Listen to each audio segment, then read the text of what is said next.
मोतिहारी के पुलिस अधीक्षक स्वर्ण प्रभात ने फेनहारा और पकड़ी दयाल थाने का औचक निरीक्षण कर पुलिस व्यवस्था की गहन समीक्षा की। निरीक्षण के दौरान उन्होंने थाना परिसर, कार्यालय कार्य प्रणाली और पुलिस मेस की व्यवस्थाओं का जायजा लिया। एसपी ने थाना अधिकारियों से क्षेत्र की कानून व्यवस्था, लंबित मामलों की स्थिति और अपराध नियंत्रण को लेकर विस्तृत जानकारी प्राप्त की। उन्होंने विशेष रूप से थाना अभिलेखों के सही रखरखाव और अद्यतन रिकॉर्ड रखने पर जोर दिया। इसके साथ ही फरियादियों की समस्याओं का त्वरित और प्राथमिकता के आधार पर समाधान सुनिश्चित करने के निर्देश दिए। एसपी स्वर्ण प्रभात ने कहा कि पुलिसिंग व्यवस्था को और अधिक प्रभावी बनाने के लिए सभी पुलिस पदाधिकारियों को जिम्मेदारी और अनुशासन के साथ कार्य करना होगा।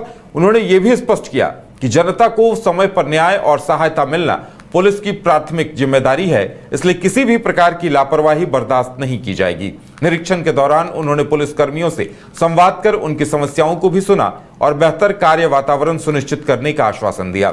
इस निरीक्षण से स्थानीय पुलिस प्रशासन में सक्रियता बढ़ी है और कानून व्यवस्था को मजबूत करने की दिशा में इसे महत्वपूर्ण कदम माना जा रहा है। एसडीपीओ और सर्किल इंस्पेक्टर साथ औचक निरीक्षण किया गया। इसके पहले हम लोग फेनहारा थाने पे गए थे और एसडीपीओ और सर्किल इंस्पेक्टर साथ में हैं। थाने में जो मेस शुरू किए गए हैं उसका निरीक्षण किया जा रहा है कि मेस की साफ सफाई कैसे हो रही है, मेस का संचालन कैसे हो रहा है, कितने लोग खाना खा रहे हैं और समय पे पौष्टिक भोजन उपलब्ध कराया जा रहा है, गृह कराया जा रहा है। इसमें कुछ त्रुटियां भी पाई गई है, तो इसके संबंध में थाना अध्यक्ष और मेस मैनेजर जो है उसको निर्देश दिया गया है कि तत्काल जो उसमें सुधार लाए।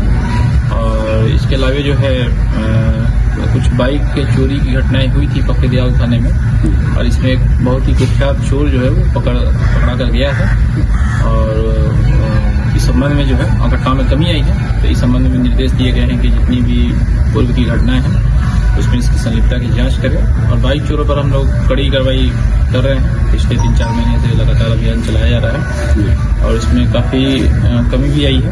और पहले जहानाबाद सदर अस्पताल परिसर में निर्माणाधीन 8 मंजिला भवन में एक दर्दनाक हादसा सामने आया है, जहां ऊंचाई से गिरकर एक मजदूर की मौत हो गई। मृतक की पहचान समस्तीपुर निवासी जगन्नाथ कुमार के रूप में हुई है, जो भवन की बाहरी दीवार पर प्लास्टर का काम कर रहे थे। रविवार रात वो ऊपरी मंजिल से गिरकर गंभीर रूप से घायल हो गए, जिसके बाद उन्हें तत्काल सदर अस्पताल में भर्ती कराया गया और प्राथमिक उपचार के बाद बेहतर इलाज के लिए पीएमसीएच पटना रेफर किया गया, जहां इलाज के दौरान उनकी मौत हो गई। घटना के बाद जिला प्रशासन हरकत में आ गया और जिलाधिकारी छिरिंग वाई भूटिया ने मौके का निरीक्षण किया। निरीक्षण के दौरान अनुमंडल पदाधिकारी, भवन निर्माण विभाग के अभियंता और श्रम विभाग के अधिकारी मौजूद रहे। डीएम ने मामले की गंभीरता को देखते हुए 3 सदस्यीय जांच समिति का गठन किया है, जिसमें एसडीओ, सिविल सर्जन और भवन निर्माण विभाग के अभियंता शामिल हैं।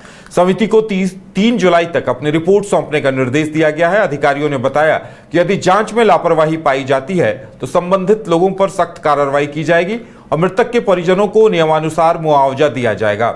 इस घटना ने निर्माण कार्य में सुरक्षा मानकों की अनदेखी पर गंभीर सवाल खड़े कर दिए हैं। कल रात में से सोने के क्रम में काम खत्म होने के बाद गर्मी था इसलिए ऊपर सो रहा था, उसी क्रम में वो नीचे गिर गया है। क्या नाम था उसका? जगन्नाथ नाम था शायद उसका, महामजदूर। दुखद घटना है, उसका जांच किया जा रहा है, उससे कोई दिक्कत नहीं है। मतलब जो भी है बहुत दुखद घटना है। इसके लिए उसका मृत्यु हो चुकी है। अच्छा, कहाँ? पीएमसीएच में। क्या लगता है कि कैसे मौत हुई?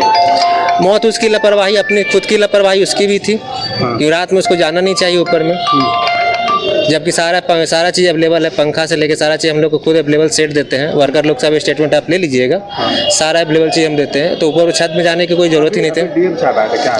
हाँ, डीएम मैडम अपना टीम बनाई है, टीम को गठित किया गया है। गठित के दौरान जो भी निष्कर्ष आएगा, जो आप लोग के सामने भी आएगा जी।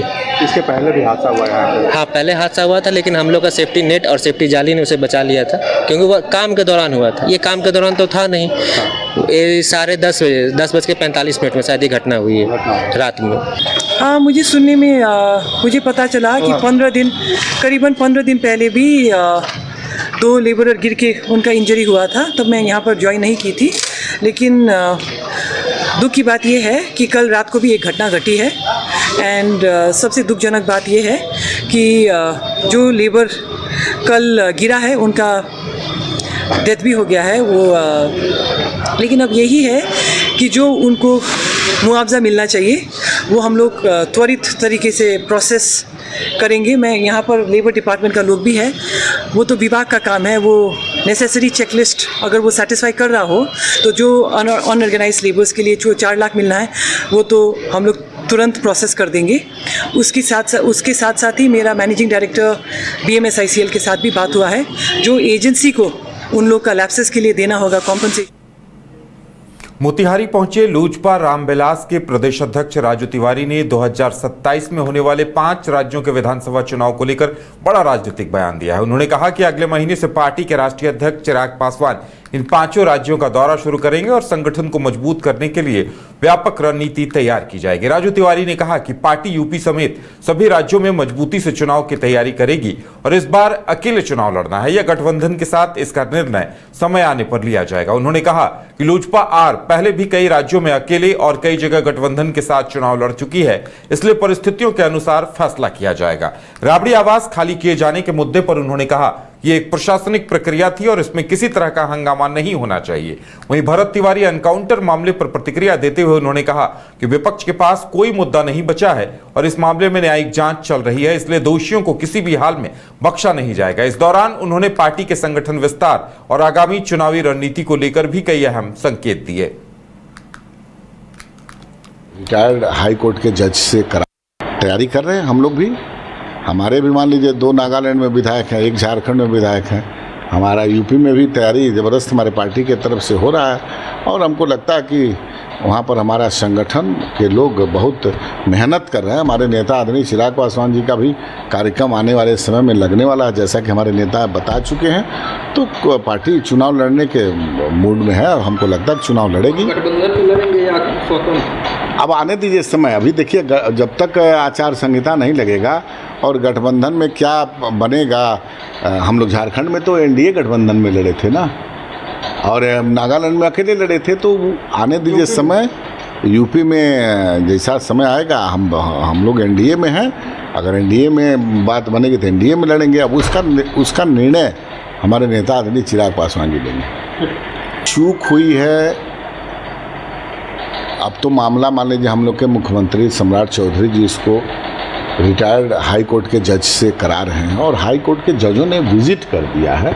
तो हमको लगता है कि इसमें अब जल्दबाजी होगा कुछ बोलना, और अगर गलत हुआ होगा तो कोई बख्शा नहीं जाएगा। उसमें पुलिसकर्मी, थानेदार, DSP सस्पेंड भी हुई है। सरकार कार्रवाई शुरू कर दी है, सरकार जांच कराना शुरू कर दी है और इसमें अगर दोषी होंगे लोग तो उनको भी सज़ा मिलेगा। इतना तो मैं आप लोगों को बताना चाहता हूँ। अब देखिए ये प्रक्रिया होती है कि कब आवास में आने पर क्या क्या सामान रहता है, क्या नहीं रहता है। ये सब कानूनी प्रक्रियाएँ हैं जो अपना विभागीय प्रक्रिया है। अब इस पर हो रहा तो इस पर कोई बहुत बड़ा मैटर नहीं है। अरे जनहित से मुद्दा बोलिए। अभी सब राबड़ी दी का आवास खाली हो रहा है कि नए आवास में जा रही है, कोई मुद्दा। खबर सासाराम से है, जहां मूसलाधार बारिश के बाद सदर अस्पताल परिसर पूरी तरह जलजमाव की चपेट में आ गया। अस्पताल का पूरा परिसर मानो झील में तब्दील हो गया, जिससे मरीजों, परिजनों और स्वास्थ्य कर्मियों को भारी परेशानी का सामना करना पड़ रहा है। अस्पताल में प्रवेश करने वाले मुख्य मार्ग पर इतना पानी भर गया है कि एम्बुलेंस से लेकर बाइक तक सभी वाहनों को पानी में उतरकर गुजरना पड़ रहा है। तस्वीरों में साफ देखा जा सकता है कि अस्पताल का परिसर पूरी तरह पानी से लबालब है। स्थानीय लोगों का कहना है कि समय पर नालों की सफाई नहीं होने के कारण हर बारिश में यही स्थिति उत्पन्न हो जाती है। मरीजों के साथ साथ डॉक्टर और स्वास्थ्य कर्मियों को भी अस्पताल आने जाने में कठिनाइयों का सामना करना पड़ रहा है। भारी खर्च के बावजूद अस्पताल की यह स्थिति प्रशासनिक लापरवाही को उजागर कर रही है। इस दौरान स्थानीय लोगों राजकुमार और पंकज सिंह ने नाराजगी जताते हुए कहा कि हर बार बारिश के बाद यही हाल होता है, लेकिन अब तक कोई अस्थायी समाधान नहीं निकाला गया है। लोगों ने प्रशासन से जल्द जल निकासी व्यवस्था दुरुस्त कराने की मांग की है।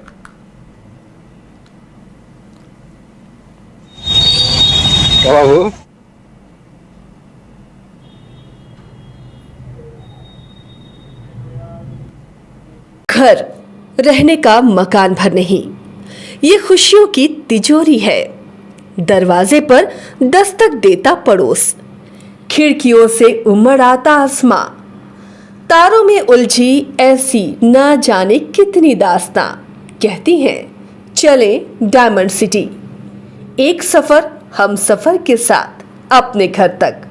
Diamond city, life long bonding, 500 से ज्यादा खुशहाल डायमंड परिवार। जल्दी करें, सिर्फ 200 फ्लैट बाकी। आज ही बुक करें अपना आशियाना।